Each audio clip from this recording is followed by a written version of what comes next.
Welcome to Hardcore Haunter. This channel is proudly created in part by AI technology.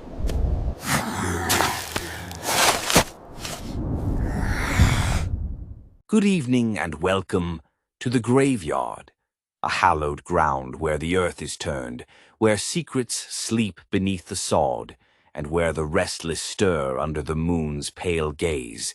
I'm your guide tonight, standing among the headstones, spade in hand, inviting you to tread lightly, to listen closely, and, dare I say, enjoy yourself in this sacred plot of mystery. But beware, for every clod of dirt we shift reveals stories that cling to the soul like damp clay. Tonight we dig deep into the history of a television phenomenon that has reshaped how we view the shadows. Ghost adventures.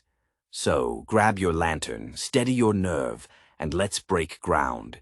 In the year of our Lord 2004, a young gravedigger of the paranormal, Zak Bagans, first sank his spade into the fertile soil of ghost hunting. Armed with a camera and a hunger for truth, Bagans, alongside his comrade Nick Groff, crafted a documentary that would become the seed of Ghost Adventures. This wasn't no Sunday stroll through the boneyard, folks. Their first dig was raw, unpolished, and real, filmed in haunted locales like the Goldfield Hotel and the Washoe Club in Nevada. They didn't just poke at the surface. They drove their shovels deep, capturing what they claimed was evidence of the other side.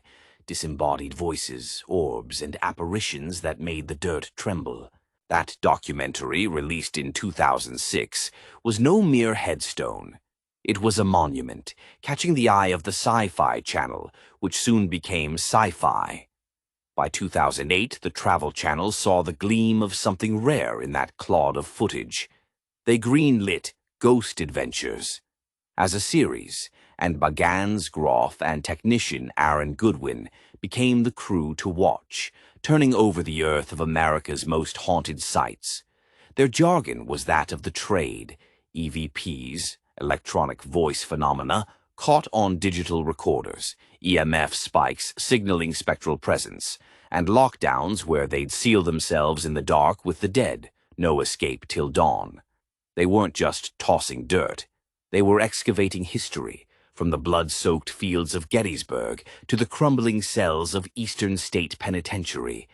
Each episode was a fresh grave, filled with tales of sorrow, rage, and unfinished business. Now, let's talk about the early days, when the show's tone was as rough as a freshly dug plot. Bagans and his crew leaned heavy on provocation, taunting spirits to stir the soil, so to speak. Critics called it brash, like a green hand swinging a pickaxe without care. But the public? They ate it up like mourners at a wake. By 2010, Ghost Adventures was a juggernaut, spawning live specials like the 2010 Trans-Allegheny Lunatic Asylum lockdown, where they broadcast 7 hours of raw, unfiltered digging. The ratings piled high and the show's reach grew, with seasons stacking up like tombstones, over 20 by 2019. But the ground shifted. Nick Groff, a key hand at the shovel, parted ways in 2014, leaving Bagans to lead the crew with Goodwin, Billy Tolley, and Jay Worsley. Some say the split was like a cave-in, but Bagans kept turning the earth. The show evolved, moving from provocation to investigation, trading taunts for tools like the SLS camera, which maps spirits in stick figure form, and the polterpod, a device to amplify the whispers of the dead. They weren't just chasing chills no more. They were documenting, analyzing, and, dare I say, respecting the graves they disturbed. By the 2020s, Ghost Adventures had become a cornerstone of paranormal TV, with over 30 seasons and specials like House Calls and Serial Killer Spirits. The jargon got tighter, more precise. Terms like residual energy for echoes of the past, or intelligent hauntings for spirits that answer back.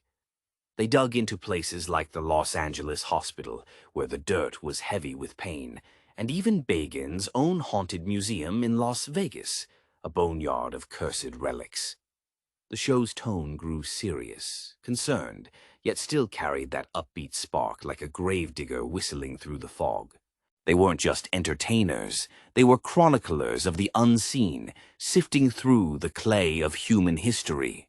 Now, let's talk impact, 'cause this show didn't just move dirt, it changed the landscape.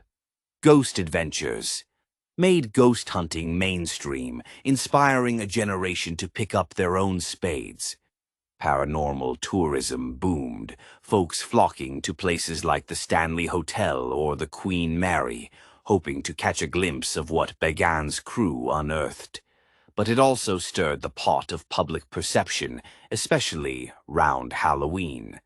Once a night of costumes and candy, Halloween's now a season for amateur ghost hunts, with folks armed with apps and EMF meters chasing shadows in every old cemetery. Some say it's thrill-seeking, others say it's a deeper hunger to connect with what lies beneath. Either way, Ghost Adventures turned the holiday into a time when the veil feels thinner, when every creak in the house might be a spirit stepping over the threshold.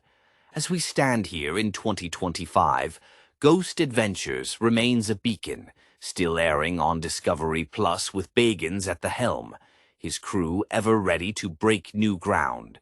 From its raw beginnings in a Nevada ghost town to its polished investigations of today, the show's come full circle, rooted in the quest for truth, yet never losing that spark of wonder. It's taught us to respect the graves we pass, to listen to the stories etched in stone, and to face the dark with a steady hand. But it's also a reminder. When you dig, you might find more than you bargained for. So, as we close this plot, I invite you to linger here in the graveyard. Enjoy the chill, the mystery, the stories that rise like mist. But tread soft, folks, and keep your wits sharp. The ground's always shifting, and the dead, well, they're always listening. This has been your nightly dispatch from the graveyard.